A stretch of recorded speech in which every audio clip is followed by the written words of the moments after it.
What's up, y'all? Welcome back to Dolphins Daily, your daily dose of Dolphins content with your boy, Chris Kane. Let's talk about the Dolphins. So, we're still in free agency. I know we've been moving real slow. Not a lot of super exciting news recently. We got more news today. The Dolphins signed two-time Super Bowl champ Willie Gay Jr. He's a linebacker. I played for the Chiefs for their back-to-back championships, and he played for the Saints last year. And he's kind of slated to start for us at linebacker. He's only 27.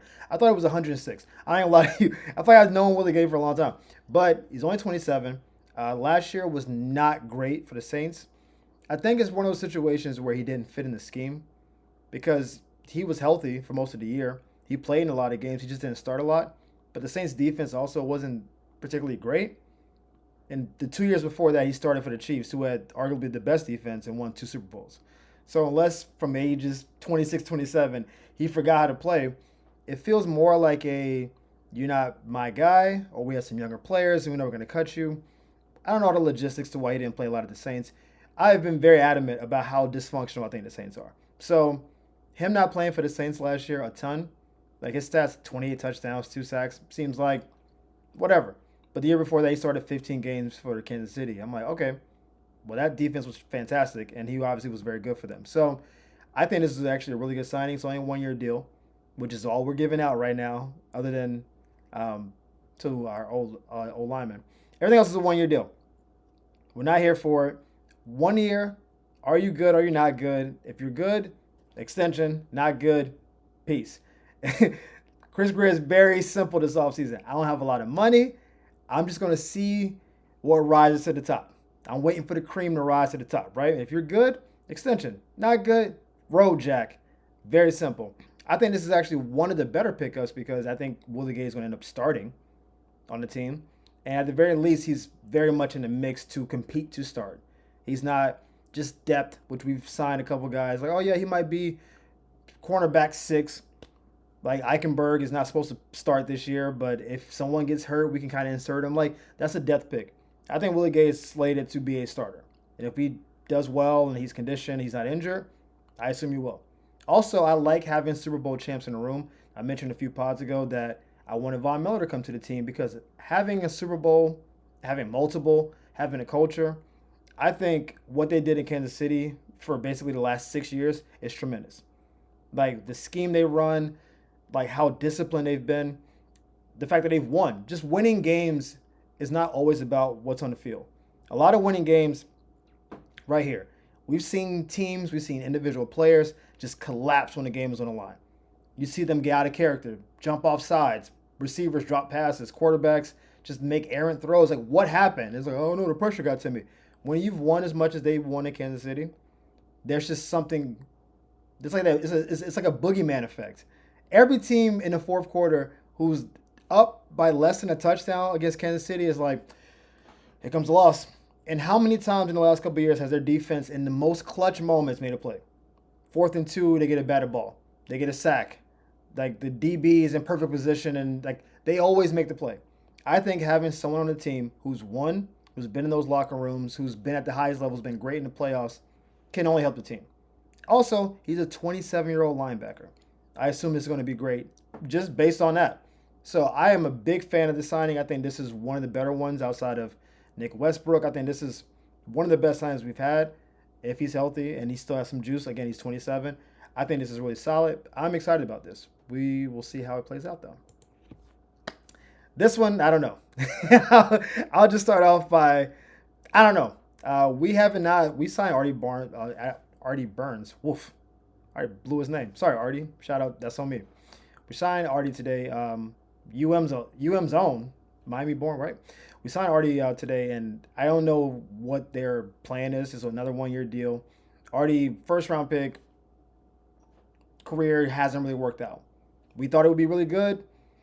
Hasn't worked out. That happens with DBs. They become special team kind of guys and gunners, and you just kind of stay in the league for a few years, and that's kind of where Arty is now. He didn't get his rookie extension, so we don't know. Which brings me to this question: should Miami consider circling the wagon on Xavien Howard? Now, things did not end well. This is a bad breakup, but it wasn't bad to the point where, I hate you forever. it was a bad breakup. There's some bad tension. Like he wanted money, we didn't want to pay him. He's mud started being slung back and forth. Nothing that I think you can't come back from, but think of it like going back to an ex. I've done it before. Some of y'all have done it before. It's a thing. It usually doesn't work out, but sometimes it does. You're different people when you come back. You might appreciate each other a little bit better. Like, you know what? We weren't ready for each other back then, but I'm ready for you now. Like Miami back then was like, oh no, we got Cam Smith coming in, and we got Kendall Fuller, we got guys. We don't need you, Xavien. And then it's like, hey, man, how you been lately? You good? You still play corner? You healthy? Let's go do a physical real quick and just see how fast. Let's go run to 40 real quick. Let's see how it works out.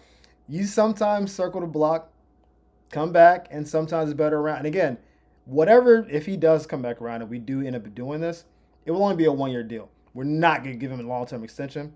1-year deal, heavily incentivized because he literally didn't play last year. So, he doesn't. It's not like a giant market for him. No one in the league wanted him last year, which tells me his market value is under my desk right now. Like nobody wanted him. So Miami can be like, hey, 1 year, $1 million. If you get 5 picks, another $1 million. If you make the Pro Bowl, another, like we can incentivize it up to a certain number. And, you kind of familiar here. Most of the guys on the team. Come on home. And if it doesn't work out, cool. We've signed plenty of guys at depth, and we're probably going to draft more to fill the position. So bring him on to at least compete. I think it won't be bad to have him in the building. He's got to want to play. We don't know his current physical condition because, again, he didn't play last year. But if he's healthy, if he's willing, if the money's right, I don't think it's the worst idea to bring in a familiar face. I don't know if he burned bridges amongst the team. I know him in the front office has some beef. I don't know if him and the players on the team have beef. But if there's no beef with them, why not? Let's just how many worse options could there be? Finally, back to the draft. So we spent a lot of time talking about the first round draft picks because that's the glamour pick, right? The first day of the draft for the ESPN is all first round. There's guys in the box. They got their parents with them. They got the nice suit on with the chain. They already spent half their money. Like, we know what the first round is. But the draft is really made in every other round. Rounds 2 through 7 is where you actually build your team. At most, you get 2 first-round picks, and that's if you've done some wheeling and dealing. But you can have 2 seconds, 2 thirds, 4. Like, you can really build your team out. We have 10 picks this year. 1 in the first round. So I imagine those other 9 picks are going to be what really build the team out.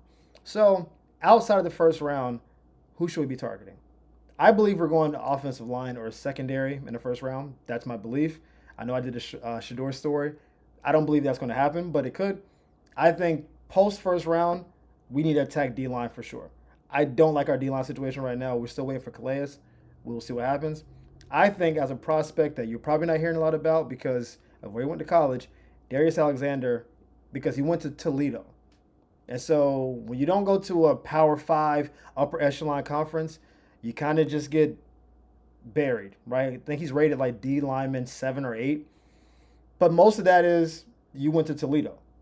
They don't know how good he actually is. I remember when DeMarcus Ware, he went to Troy. And he ended up being the 11th pick. And people said, well, we think he's good. He's 6'4", 250. He seems fast, but he played at Troy. We don't know if he's good or not. Darius played at Toledo, but all of his tape and measurables are on par with the best D lineman in the draft class. Obviously, Mason Graham's going to be number 1 D lineman taken. Abdul Carter is the best DN, right? Those 2 guys are basically going to be between picks 1 and 6. I'll be shocked if anything else happens, right? But outside of that, Darius, 6'4", 310, and this is going to get a little nerdy in terms of film breakdown. One of the things for a D lineman that's taller, 6'4" is a pretty big D lineman, is like pad levels can get bad, right? So you've heard this saying, low man wins. Easy thing, we all get the concept. If I'm under you, I can push you up. That makes sense. When you're a taller D lineman, sometimes it's hard to get the pad levels down. So shorter O linemen or centers can kind of get up under you and get you out of there. Darius has great pad level. He has really active hands, and that doesn't mean things to like most people. Active hands meaning I can get the blocker off of me, but also I can engage, and when the ball's thrown near me, get up and bat it down. That's a big deal for the best D linemen. Don't just rush the passer. Don't just stop the run. They also bat down balls. So when the ball comes their way, they can see the ball off the pressure, knock it down. Basically, the best D linemen are complete. They aren't 1, 2, or 3. They're all 3. And he has all the intangibles. Like, according to most of the scouts who've seen him, there's no actual, like, flaws in his game. Great run stopper, good pass protect. Nah, not pass protector. Great run stopper, great at rushing the passer, really good hands, good pad level, strong, right weight, right size. He just played at Toledo. That's it.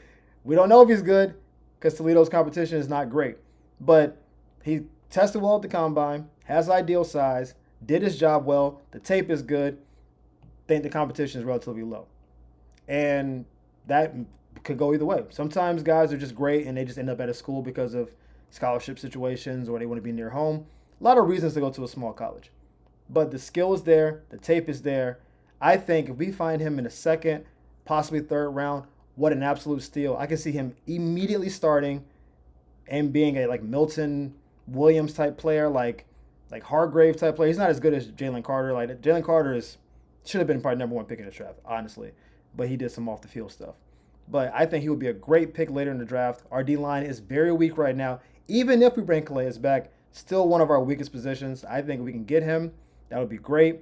You're not going to hear about this on ESPN. You might hear about it closer to the draft coverage. But keep in mind, Darius Alexander, you heard it here on Dolphins Daily. And as always, guys, we appreciate your time. Thank you for tuning in. We appreciate all the love and support. Thank you for the likes and follows. Keep up the good work. We'll see you guys next time on Dolphins Daily. Peace.